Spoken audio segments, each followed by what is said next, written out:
What's up guys, it's Rowan here from Artist Smart TV. Do you know what you want to do with your life when you finish school? I mean, let's be honest, that's a freaking hard question to answer. You know, I remember when I was in high school, I struggled to answer that question. You know, you've got hardly any life experience, not a whole lot of work experience. It's a difficult question to answer at the best of times. But you know, things have just got more difficult, right? Statistics show that 60% of young Australians are studying and training for jobs that won't exist in 20 years. And right now, almost 1 in 3 university graduates in Australia cannot find a full-time job. So answering this question is harder than ever, because how on earth do you pick something that's actually going to future-proof you? You know, how do you know that what you're going to pick isn't going to be obsolete down the line? So in this video, what I'm going to share with you is, in this rapidly changing world of work, I'm going to give you 5 principles that you can use to actually make a really good decision about what on earth you should do with your life when you finish school. So let's jump in and find out what principle number 1 is.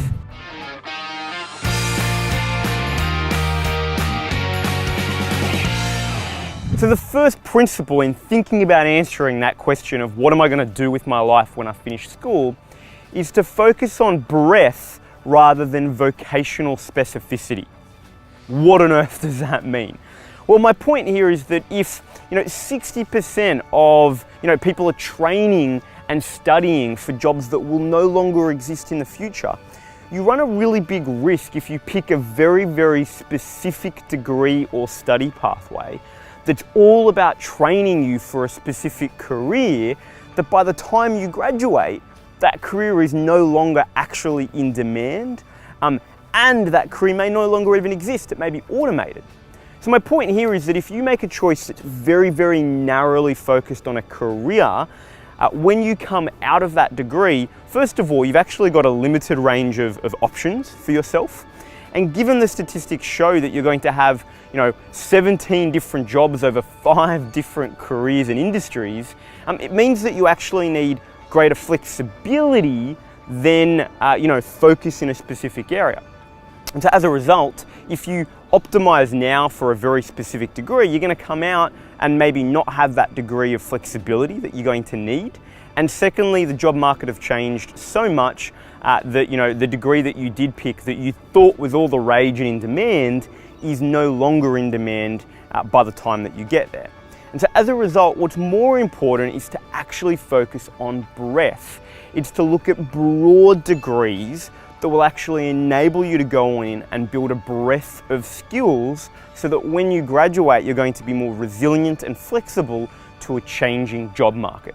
So that's the first principle that you need to think about in working out what you're going to do when you finish school. So the second principle in working out what you're going to do with your life when you finish school is ultimately to orientate yourself towards your interests. So what I mean by that is if you could pick a degree and it's going to be obsolete in the future, if you could pick a specific vocation and it's going to change, the best thing that you can do right now is actually move in the direction of things that interest you. Right, so to go to university and pick a subject that you think, you know what, that looks pretty interesting. I'd be interested and willing to spend 3 to 5 years learning more about it. Because ultimately, that's the commitment, right? It's a 3 to 5 year commitment. And if you pick something that you're interested in, ultimately you're gonna do the work, right, which is important. And it's gonna mean that you're gonna have some greater flexibility, hopefully, as a result when you finish, because you've picked something that's broad, which was principle number 1, and principle number 2 that you've been interested in, so that you've perhaps developed your skills past purely what the university has just been teaching you. So that's the second principle. Orientate towards interests, right? Move towards things that you're actually interested in and that you can see yourself studying for 3 to 5 years. So the third principle when you're trying to work out what on earth you're going to do is to experiment and explore. To be really honest, right now, if you're 16, 17, 18, you haven't really had an opportunity to really work out what you love doing, right? I mean, yes, you've had subjects at school, maybe some extracurriculars outside of school, but honestly, that's still really narrow. And so it sort of sucks, and it's, to be honest, stupid to make a decision on career based on a really narrow range of exploration. So my big recommendation here is to pick a broader degree.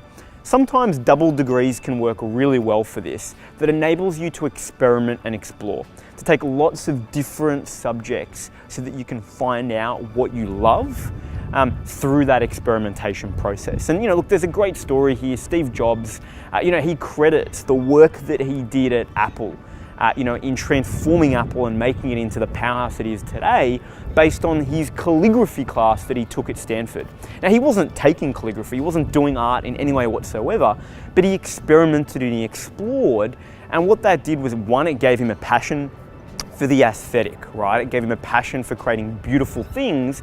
And clearly one of the big things that really caused Apple to leapfrog into the future when Steve Jobs returned to Apple after a time away, was the fact that he made all of the interfaces beautiful, right? Aesthetically pleasing. And a lot of that came down to, as well, the fonts that Apple used. And so it's an example where experimenting and exploring can be really, really powerful, because it's going to open you up and it's going to give you greater flexibility when you get into the workforce later on, because you're going to, one, know yourself better. Self-awareness, so critical. But two, you're actually going to have a broader range of skills that's going to make you more adaptable for the realities of the workforce and how quickly it's going to be changing. So the fourth principle that you want to think about using when you're trying to answer that question of what on earth am I going to do with my life when I finish school is to run a parallel pathway. Now, this is a bit of an interesting one, because this implies that you've already made a decision and you're at university. But hear me out here. Ultimately, if 1 in 3 university students are struggling to find a full-time job in Australia right now, and 60% of people are training for jobs that won't exist, what this means to a large degree is that actually what you're studying, the specific degree itself, is not necessarily going to be the thing that gives you employment opportunity long-term, right? What will actually give you that opportunity and differentiate you is what you're doing alongside the degree. So my recommendation, therefore, is if you're still struggling to make that decision, certainly pick something, right? Pick something using the other principles I've shared in this video. But then understand and know, right, that actually you're going to need to run a parallel pathway here. So in addition to studying the degree at university, you're going to need to explore other passions and interests. You're going to need to do work, join societies, find other hobbies, right? Create personal projects. The point of that is it's going to actually broaden, it's experimentation and exploration, which is a principle we've already talked about. It's also going to broaden your skill sets. So it's going to make you inherently more employable long term. And so my point here is that this strategy is a bit of a way to offset perhaps your concerns of picking the wrong degree, right? That you pick something and then it turns out not to be the right pathway, or it's obsolete. It's like, well, that's okay if you're also not putting all your eggs in one basket, so to speak, and you're running a parallel pathway. So in addition to your studies at university, you're running a work experience, project-orientated pathway, so that you're building another set of skills and experiences that you can rely upon if it turns out that, one, you hate your degree and you've chosen the wrong thing, or perhaps, if it turns out that that degree is no longer in demand over the long term. So that's the fourth principle here. And it's really a principle, right, of running a parallel pathway. So the final principle in helping you work out what on earth you're going to do with your life when you finish school is to do some research. Really, really simple. Now, I know for myself, right, I did no research, like none at all, okay? So what that meant was that I decided that being a lawyer looked really cool on TV, and I thought, great, I'm going to become a lawyer, right? I never spoke to a lawyer to find out what it was like. I never really even spoke to the university to find out what they thought being a lawyer was like and what the career looked like. Now, my point here is that if you were going to buy a house or a car, you'd do a lot of research. You'd take it for a test drive, you'd go online, compare prices, and really do a whole lot of research to make sure that you're making a good decision, wouldn't you? I hope so. So my point is that when it comes to picking a career and a university degree and a pathway that's going to influence the next 10 years of your life, you should do your research really, really critically. And that means get out there and actually speak to people that are working in that industry to find out what they actually enjoy, what they hate, and what their opinion is on the career. You should go to the university and go to multiple universities and actually ask them some hard questions about the course and about what's involved so that you can actually know for sure that you've made the right choice. So there you have it. These are the key principles that I would recommend that you consider and use to make an informed decision about what on earth you're going to do with your life when you finish school. I'd love to hear at the moment where your head's at in terms of what you're thinking about doing when you finish school. So leave it in the comments below. If you have any additional questions, we'd love to try to support you with what is a challenging question, without a doubt. Our team of tutors and mentors are also incredible at supporting students navigating this journey. So if you need more help than this video in trying to make a choice, get in touch with us. One of our team can sit down and work through the options with you so that you can actually get more clarity about what you want to do.